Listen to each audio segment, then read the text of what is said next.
Welcome to the BPM Method podcast with myself, Depesh Mandalia, as your host, founder of the BPM Method, and also now author of the BPM Method book, which is now available on Amazon if you want to go deeper into how I run my ads. Now, this podcast series is aimed at going deep into advertising, deep into marketing, into human psychology, and all the things that come into buying and selling online. But we also go into life as an entrepreneur as well. So one of the things for me is advertising has created a different life for me than I maybe expected. And I want to bring in guests that have also gone through similar transformations and have expertise in advertising, marketing, and all the cool things that we like to learn about, but can also give some good life advice as well. And I'm really pleased that my first guest is Dimitris Skiadas. He was my first guest in 2018 when we first launched this podcast, which we're now relaunching.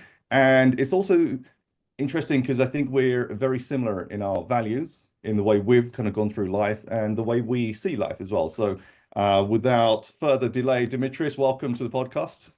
Thank you so very much for having me. Always a great pleasure, always an honor. The most important thing for me, at least in business, there are many people that I admire, I follow, I listen to their advice, and they are best in business. But for me, it's very important to be a great person first. A great person that has family values, that has, thank you again. I really love it. Thank you for the invitation. I'm really happy to be here. Absolutely. So for our guests, 2018 is some time away, and a lot of people, especially in my community, the newer people may not know who you are. Give us a quick intro about your background, who you are, and what you do. My name is Dimitris Skiadas. I am Greek. I live in Greece here my whole life. I wasn't always an entrepreneur or had that entrepreneurial mindset, so I started to be an accountant.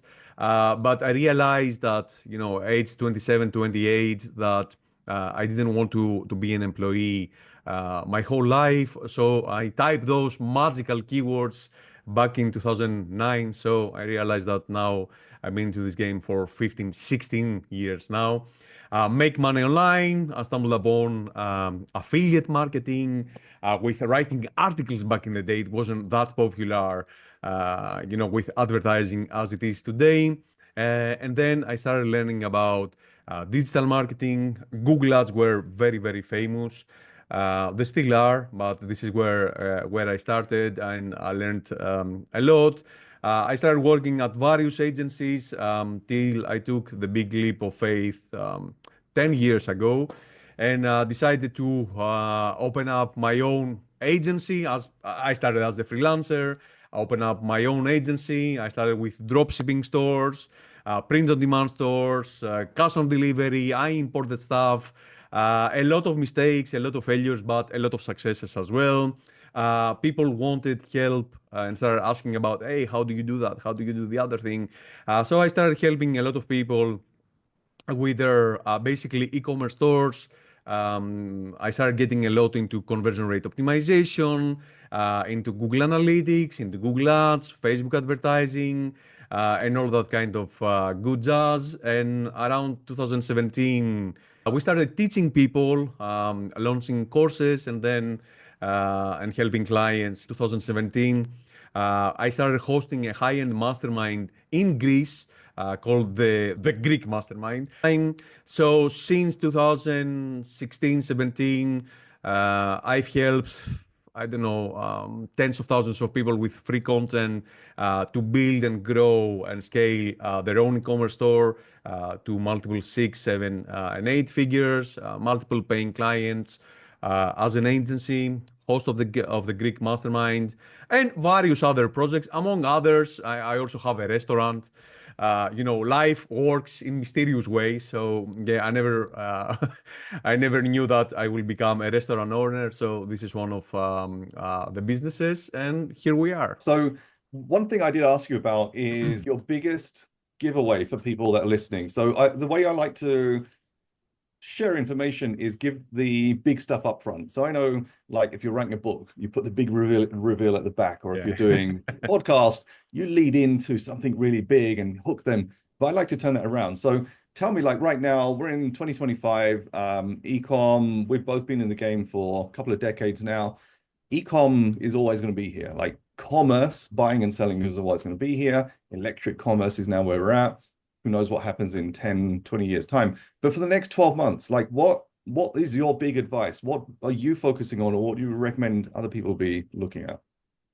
I find myself getting back into the basics, the fundamentals, the same thing again and again and again. So the one thing is, first of all, it's not only about e-commerce. It's about having an agency, selling a software as a service, affiliate, whatever. It's all about the offer. It's all about the product.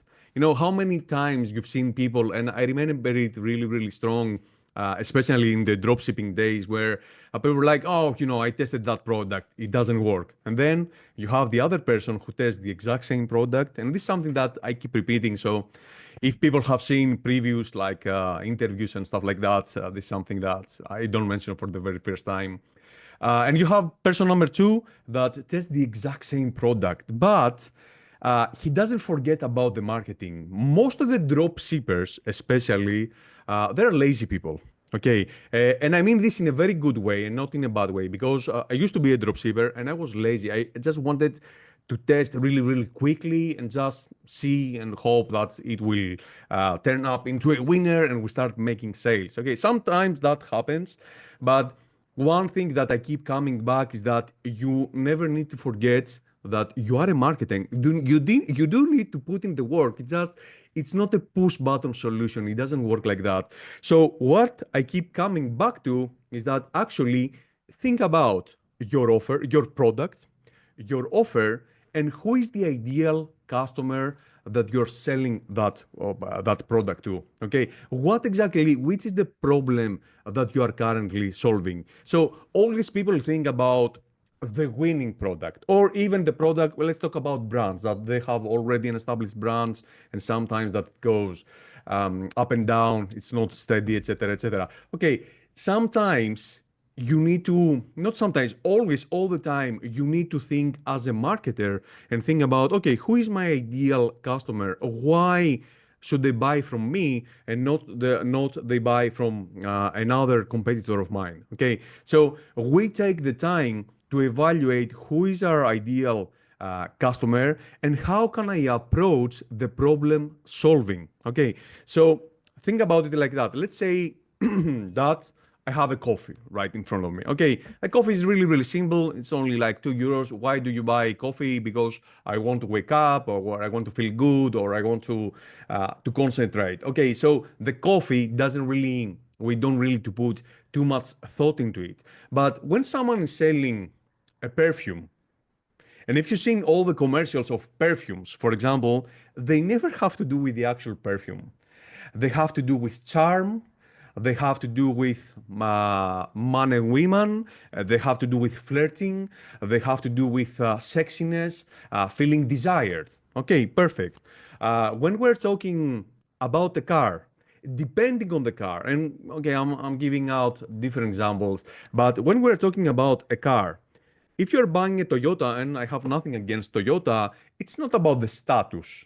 It's not so much about oh, I'm feeling great. It's so much, okay, this car takes you from point A to point B. So you need to have in mind who you are talking, who is your audience. But when we're talking about a Ferrari, a Porsche, a Lamborghini, it's more about the status. The same thing with Rolex, the same thing. And, I keep saying all these, the big brands, but no matter what the product. I have another example. So lately, I have a problem with my right hand, a carpal tunnel syndrome, and another problem here with my nerves, and I'm in pain. Do I really care about anything else rather than solving my pain? I just don't want to be in pain. And I went for manual therapy, and we're discussing with the guy, and he says, "Oh yeah, business is steady, etc., etc." And I was thinking about advertising, and he said, "Oh, business is steady. Why? Because there are always going to be patients that they are in pain, and you will give anything when it comes. You don't think about the price tag when the offer is right. What is the offer right here? Why did I buy this? I bought this because I want to have my hand like that, so it's not in pain. Why do I go for manual therapy and acupuncture because I'm in pain.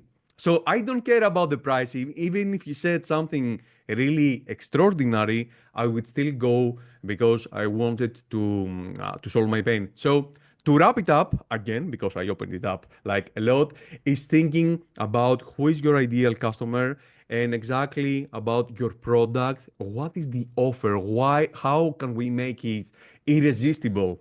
And a very good book that, in it's one of the very first books that I read 2000, I don't even remember, like 10, 15 years ago. It was from Mark Joyner, The Irresistible Offer. So I highly, highly recommend people get to understand and how they're going to become marketers. Again, put the marketer hat and promote the product. And here, if I want to add something else, is more about the content, because sometimes the content, the shooting, the video, the editing, the lighting, everything plays its role when it comes to promotion and advertising. I love it. So it's a big key teaching that we put into the BPM method. It's, when you look at any product, you need to identify the audience first. Then you need to identify what type of funnel to give them. And then you need to bridge the audience and the funnel with an offer. And it's exactly as you described it. It's not like, for example, hey, here's a phone, $99, do you want it? Like that's how a lot of drop shippers would run their ads. But it's more like, if you need to upgrade your phone, or if your phone's not working, or you want this feature, you want that, you're trying to find an angle into their life. So it's an opportunity, it's a desire, it's a fear, it's a problem they've got. And that's exactly why I'd say 90% or more of people that are selling online fail. They just don't identify how to, like, you can have the best products, you can have the best service, but unless you show them, the prospect, how they're actually going to use the thing or how it's going to benefit them, you're making assumptions. And I think that's clearly a huge part of your success as well. So Mark Joyner's book, The Irresistible Offer, a lot of people have taken that and kind of moved it into different places as well. Mm-hmm. Tell me a bit more about, like, if, let's say, for example, someone comes to you and says, hey, look, I've got this e-com product and it's not selling. What's your process? Like, how do you identify whether it is the product that is the problem, or, if it's the offer or the funnel or something else? So first of all, what I like to do is that, okay, show me your results. Show me what you've tried first. Show me the landing page, show me the offer, show me the ad, I want to see everything. And, I can tell you a bunch of lies right now, but data never lie. Okay, sometimes they lie, sometimes, but 90% of the times they don't lie. So because I'm a numbers guy, I want to see what's going on behind the scenes. So many times, you cannot imagine, so many times that people come to me and tell me, oh, dude, I have a brand and this product and it doesn't work, and all the nagging, when we start going more into deep dive into, okay, let's see why, because yes, sometimes it doesn't work. Okay, of course. If it was guaranteed the success, we would all be multimillionaires right now and be in our own private island. But most of the times it doesn't work. Okay, so when something doesn't work for me, and I might sound a little bit off, but I'm happy because at least I tried something and I found something, an angle, the product, the offer, the funnel, the ad, the video, the thumbnail, the headline. I found a combination of all these things that doesn't work. So I start from there. And with that mindset, I'm like, okay, I didn't lose 20, 100, 500, 1,000. I just bought 20, 50, 100, 1,000 dollars worth of data. So I like to go inside and I use all the metrics that I have available to see what's going on. So for example, I don't want to go too technical, but I believe that some people might benefit from it. So for example, it doesn't matter if I run Facebook ads or Google ads or whatever. If I see that my CTR, and for those of you that don't know what CTR is, it stands for click-through rate. So how many people saw my ad and how many people actually click on my ad. So the higher that number, that percentage, the better, because it seems that we are relevant. No matter how hard you try to sell me I don't know, something about a women's product, a women's makeup, I won't click the ad. Or maybe I will click the ad because I want to study, but me and Depesh, we are we are nerds when it comes to that. But we are not the ideal audience. So when I see, for example, I see CTR as it's a vanity metric, but it's an important metric because it's the very first, is the most, the very first metric that I can take a look without having any add to carts and initiate checkouts, purchases, ROAS and stuff like that. That at least I know if my ad connects to the people. So I will look at the CTR. If my CTR is good, and I have like a CTR of 3, 4, 5 and above, it means, okay, that on some good level, people are connecting. Great so far. Then I go to the landing page itself. Okay, I like to install things like Hotjar or something, similar. Like, okay, how much time do people spend on the website? Do they land and they leave out in 2 seconds? Okay, that's a bad sign. That's a very bad sign. But so I started looking at things like CTR. What's the average CPC I'm paying? Although to me, CPC, it's irrelevant. It's not 100% irrelevant, but to me, it's irrelevant because at the end of the day, what I really care is about how much money do I pour into my ads and what is my ROAS, my return on ad spend. So if I can put $1 and know my numbers and I can have like $3 back, that means that if I put 1,000 and the numbers stick, I can have 3,000. All right, so I will look at the CTR, I will look at the CPC, the CPM as well, but it's not in my very first things that I will look at. I will look at my landing page. I will look at my offer. Okay, do people stick? Do people click? Do I have any add to carts? Do I have any initiate checkout? If I have any purchases, is it profitable? What is my ROAS? So basically, I start looking all the numbers in the customer journey, and I started looking at the numbers and I started thinking, okay, I try to see where is the problem. So, for example, we had a great client a couple of years ago. He had a great product, great pricing, great offer. It was around, if I recall, something like $60, $70, the AOV, average order value, which was really good. But the conversion stunk, like a great add to cart, great initiate checkout. All the numbers were looking great, the stats, the landing page, the funnel, the offer, everything, but he didn't get any sales. And we realized that one of the main factors, and that's more than 80% of the people who look into this factor, it had a very, very high shipping price. And I told him, like, dude, we need to fix that. Either we're going to do a test. So either we're going to reduce the pricing so we make it more desirable, okay? Or either let's test at least, eliminate the shipping at all, the free shipping. And it doesn't matter, like we are just doing a test. We just want to test it out to see, is this really something that works? At first, he was reluctant. No, dude, I don't make any money. Like the typical entrepreneur, like which is we like to nag a little bit. Like I don't know, blah blah blah. But I told him, like, dude, let's do it. Let's do it. So we test in the beginning, and we say, okay, free shipping. The results started improving, but not great. I'm like, what the heck is going on? Like, I was 100% sure that this is the thing. I was 100% sure that this is the thing. Yes, it did play a role, but that wasn't the thing. So what was the thing? This is where we come back to know your audience. So the product was being sold in a country that we use a lot of phone orders, okay, and a lot of cash on delivery, like here in Greece. So I told him, like, dude, let's test adding the phone so people can order not only online, but they can also order via the phone. Oh no, dude, I don't want to do that, and I don't want to hire another person, or I don't want to pick up the phone. The typical nagging. Come on, dude, let's test it. We are making a hypothesis here. We want to make a test, and we want to say no, I don't really want to. So we go back and forth. I have my way, so he does test that.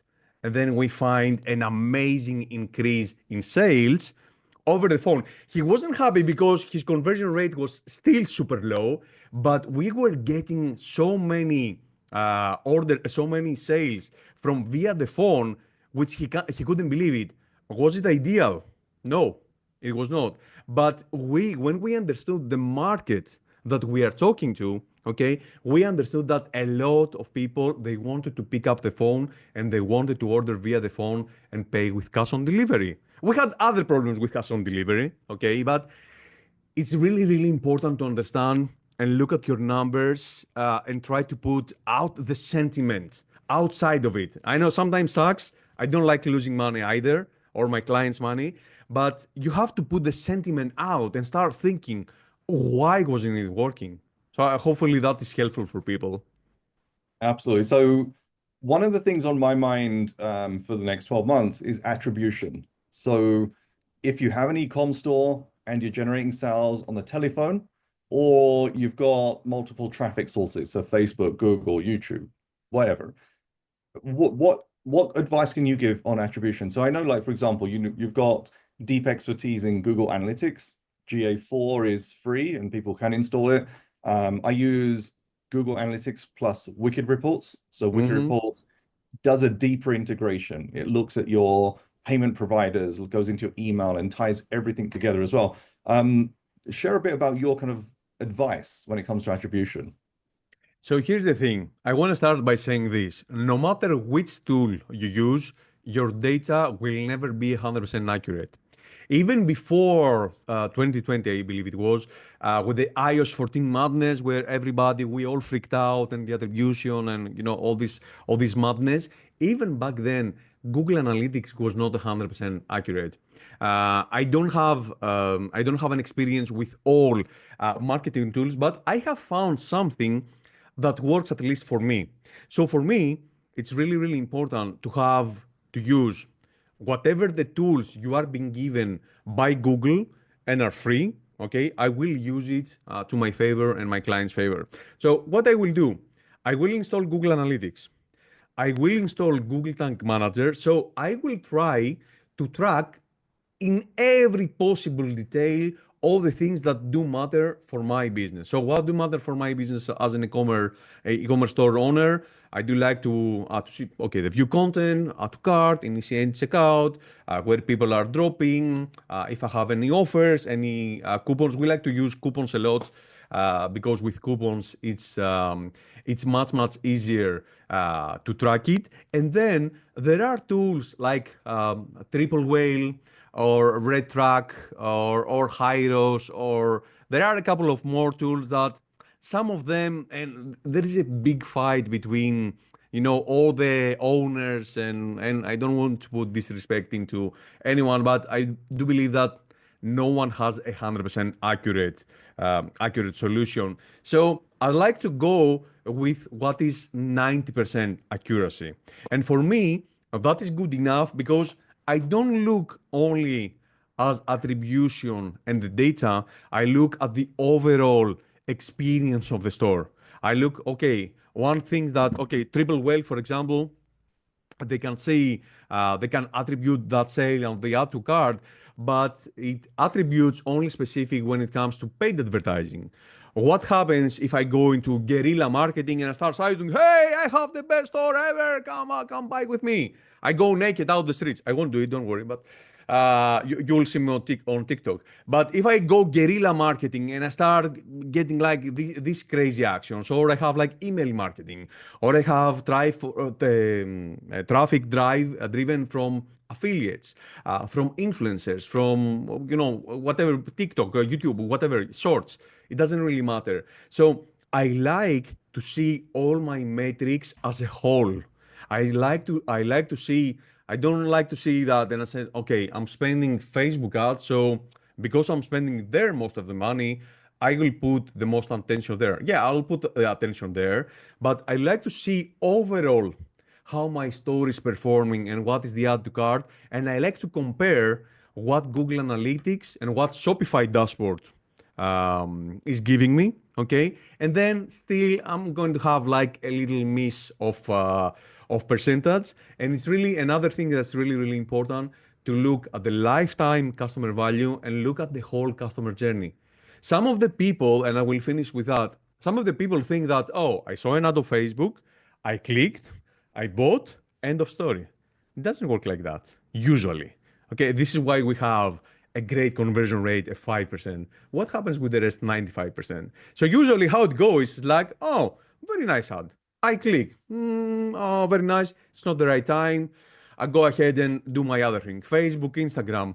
Then I get hit by remarketing. I'm like, oh, okay, let me check that again. Oh, that's nice. Yeah, I'll think to buy it later. Then after a week, I think, oh, what was the name of that brand? Let me Google it. People start Googling it. Then you get hit with remarketing ads on Google. Then you see the display. And then you remember and you go directly. So you see the direct sale. And then you see www dot whatever, the store. Oh, I got a direct sale. Not really. Not really. You didn't get a direct sale.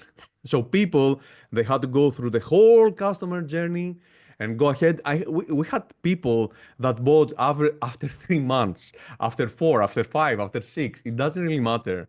And not only in e-commerce, like in my business, in my agency, I had people buy after 3 years. It's not always at the right time. So my recommendation, to wrap it short, Google Analytics, Google Tag Manager, make sure that you have everything there under the radar. If you want, try to find a tool like Triple Whale or Wicked Report, something that works for you. Because some of the people say, oh, Triple Whale is the best. I don't know. I'm not 100% sure if it is. You say Wicked Reports is the best. I haven't really tried them. But find something that works for you.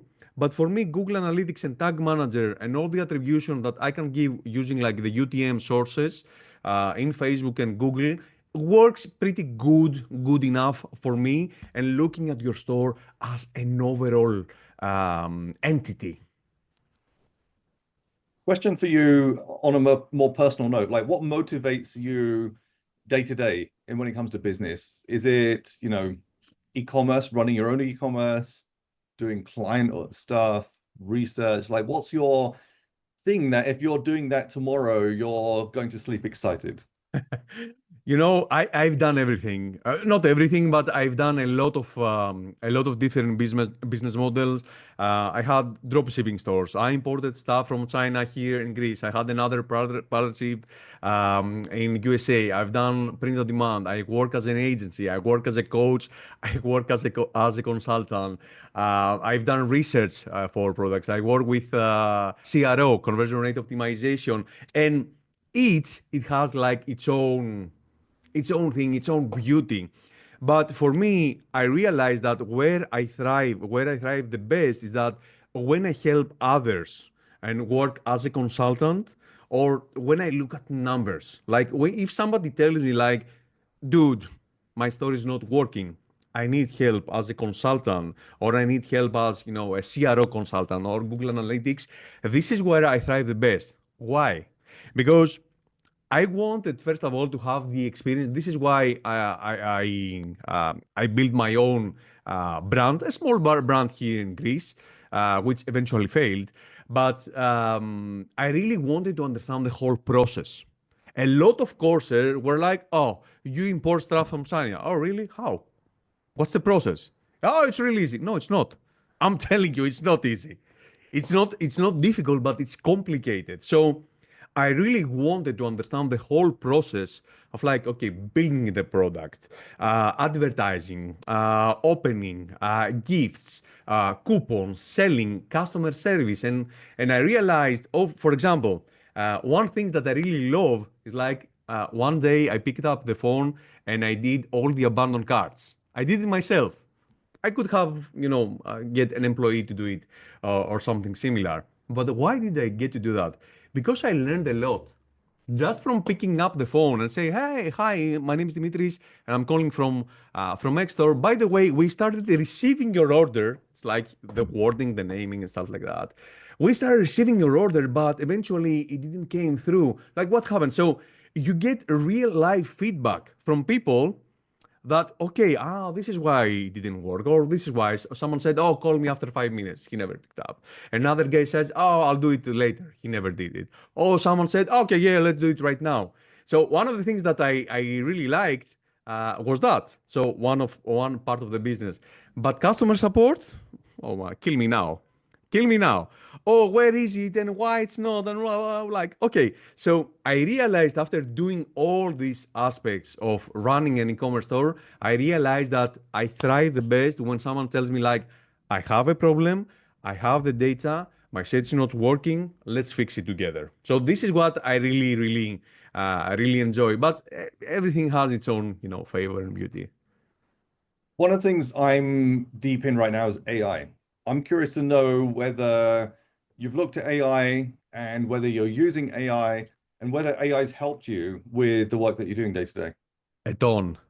AI helped me a ton because, you know, something sometimes you love to get nerdy and you love to get into your own world and look at data and look at analytics and stuff like that, but sometimes I believe that you need the help of technology because no matter what we do we are still human beings and we need the technology to help us. So stuff that AI has helped me and is helping me day-to-day basis. So I can take a report from Google Analytics or from Google Ads and see, okay, compare like two different periods on the same product. I can compare and like, okay, what is the result? What should I change? I can compare headlines in Google Ads based on the results and the reporting. And like, okay, based on what you see right now, please give me recommendations to write better ads. Sometimes, and I admit that, I am lazy or I cannot think through or a little good headline. I'm like, hey, ChatGPT, this is my product, this is my store. Please come up with some headlines so we can test. So I use it in very multiple ways. But here's the thing that I want to say: that ChatGPT is not 100% always accurate. Okay, it's still evolving and learning. And I realized by some minor, I need to admit, testing that every time that I try to combine, sorry, I try to think it in English. I try to combine what AI has given me and I like to put my twist into it. Usually it tends to perform better because AI is AI, but it doesn't have that human touch. And remember that no matter what we do, we are talking to humans, especially in advertising. So yes, for a reporting and analyzing the numbers or give some, projections or stuff like that, amazing. But when it comes to copywriting, I don't like to blindly follow everything that it gets because the results, yeah, are going to be good.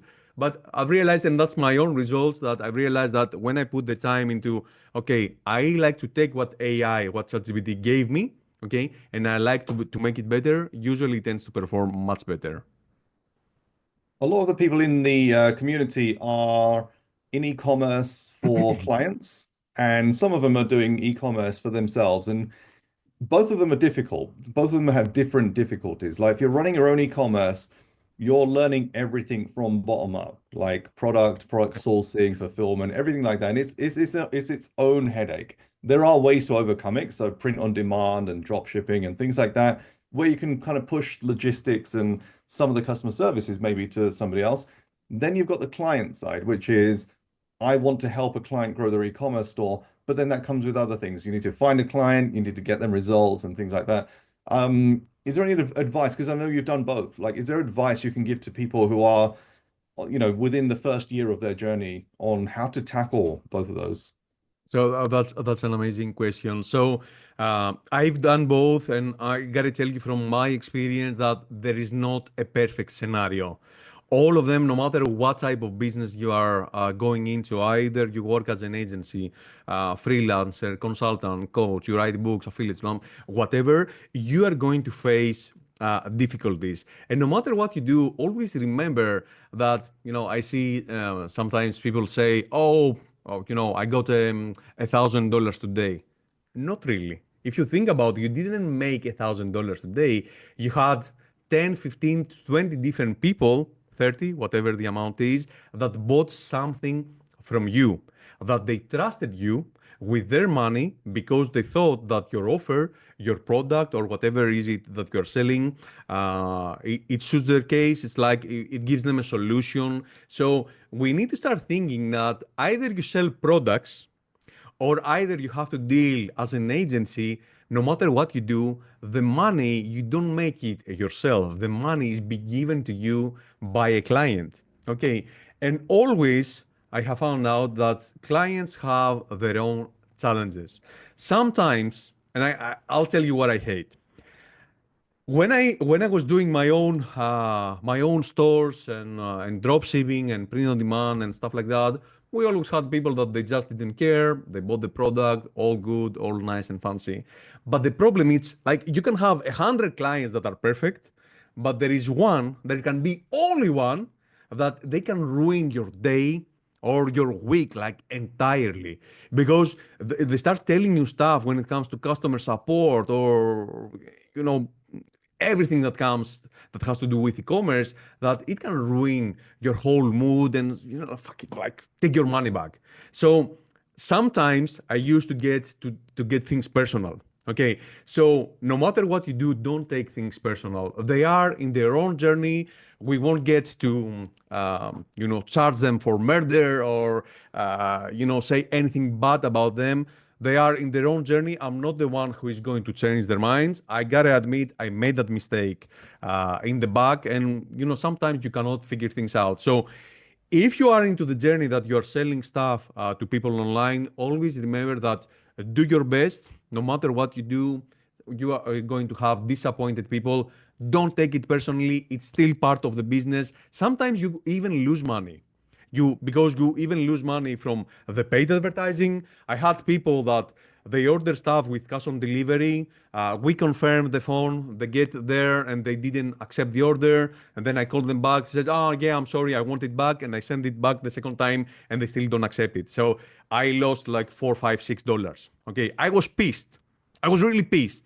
For the $5, $6, you're going to say, yes, I was pissed. Because not only that I didn't make any money, but I lost money.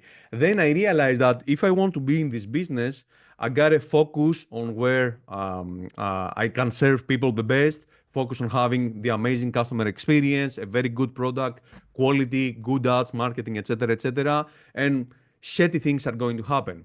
On the other side, okay, sometimes you don't get to control to get all the shots when it comes to working with a customer, because you are going to say your opinion, you are going to run the ads, but if the product page is shitty, if the photography is not good, if the video is not good, if the copywriting is not good, if the whole structure, if they don't reply to emails, the customer, right? If they don't reply to emails, if they don't pick up the phone, no matter what you do, no matter how good you are with Facebook advertising, Google advertising, no matter what, you cannot win. And guess what? 90% of the times, the entrepreneur, maybe not 90, but a lot of the times, the people who hired you, they're not going to say, yes, you're right, we are going to change, it's our fault. No, they are going to blame it on the ads. Although they know, because it's like they have that ability that, oh, I'm paying you, and you need to fix everything. It doesn't work like that. Okay, so another difficult thing to do is right here is how to get to challenge, not challenge, how to get to manage those people's expectations. I prefer to be upfront in the beginning and say to people, if I am going to make a client, yes, and your rent is due, you can say all sorts of things. I won't lie, I've done this again, but this is a really, really big mistake, because no matter what you do, you cannot make people happy. Some people, no matter what you do, so it doesn't matter if they pay you $40 for the product, e-com product, or they pay you 1,000, 2,000, 5,000 for that. Some people are not going to be happy. Some people are going to stop for their own reasons. Again, don't take this personally and think about and I'll leave you with that, which business model works for you the best. I have people that they tell me, dude, what you do with agency, I would never do. I have people that they say, I cannot run my own e-commerce store because of that. So Also, some people told me like, dude, come on, you consult so many people and you don't have your own standard. I'm like, yeah, I don't have it anymore because I prefer to focus where I thrive the best, where I'm the best, and I'm the best. I believe I am the best when it comes to helping out people. So to leave you with that, like, don't take things personally, manage expectations, and every business, no matter what the business, is difficult. Being an entrepreneur is not an easy job. You see all the gray hair? Now you know. So that leads on to my next question. So entrepreneurship is difficult, but it's rewarding as well. And you go through phases of recognizing what's important to you in life as well. I was on your Instagram earlier this week, I think, and I was just looking at finding a picture to add to the podcast thing and stuff like that. Then I came across an image where you'd posted a before and after of how you look. So you've been Mhm. working on your health and things like that. Just talk to me briefly about when that realization came that you now need to focus on yourself as well. So, for me, it was in the beginning, it was all about the money. Like when I started 10 years ago, I didn't think of anything else. I just was in a job, stuck in a 9 to 5, even though my very last job in the agency were very good people. I would work, at the office, but listening to music and do my own thing and have like happy, happy customers. But I realized that wasn't for me. So my very first goal was like to quit my job, not even make money. My very first goal was to quit my job. When I quit my job, I realized that I need to make money. So I focused so much on making money that I neglected everything else. I started eating like crazy and didn't even think that, the results came, right? I started making some good money, traveling the world, being rewarded, bought a car, and, started doing all these investment things. Then I started looking at myself, and then I would pick up. I have like two young kids, two daughters. They are 8 and 4, and then I realized that I would pick my daughter or would play, and I would run out of breath. And I'm like, damn, is this what? Are you proud that you cannot pick your 1 year old? She was back then, and this is where it literally hit me. And I'm telling you, I'm not the best at having like I will never probably have abs or something like that, but or something similar because I love food. Yes, I love eating the souvlakis and the Greek food and the burgers and the pizzas and stuff like that. But I said to myself, you know what? Yes, keep eating them. But also, you need to do something for yourself. You need to walk 10,000 steps every single day. Do I do it every day? No, I don't. But at least I like to, I want to do it and to be, outside walking at least 3 to 5 times per week. Okay. Then I said, I love eating that. Okay. But I cannot be eating souvlaki and pizza and burgers every single day. I will also eat the nice, nutritious food, the lentils and the peas and the whatever. Do I enjoy it? Not really. Not really. But sometimes you have to do the sacrifices. And then when I look at myself and I started looking better, I didn't have any abs, I didn't have any big muscle, but I felt better. I was better. I could play with my kids. And then you realize, and I leave you with this, like we have a saying from ancient Greece that they say, if I can translate it roughly, said that your mind needs to be healthy and also your body needs to be healthy. So a lot of the times as entrepreneurs, we focus so much on the money, money, money, money, money, money, money, money, money, that we get to neglect ourselves. And I think that a lot of us has been through a similar phase. And then you realize that, you know what, dude, I also need to fix the body. Then you realize that, okay, the body is good, the mind is good, but where is your family? Where is your free time? I started looking at my daughter, which is now, she's almost 9. And I'm like, oh, where the years gone by? So sometimes, not every day and not every week, but sometimes, you know what? I say, no, I'll go to the office later. I'll go pick up my daughter from school. I'll go pick up her from her taekwondo. I'll go watch her recital on ballet. I'll go to watch her fights on taekwondo. I will skip the office completely, or I'll just work maybe at night for a couple of hours. So then I realized that in every sector of your life, you need to have some balance. It's not only the money, it's not only the body, it's not only the family. Sleep. Also, I was all. always sleep deprived.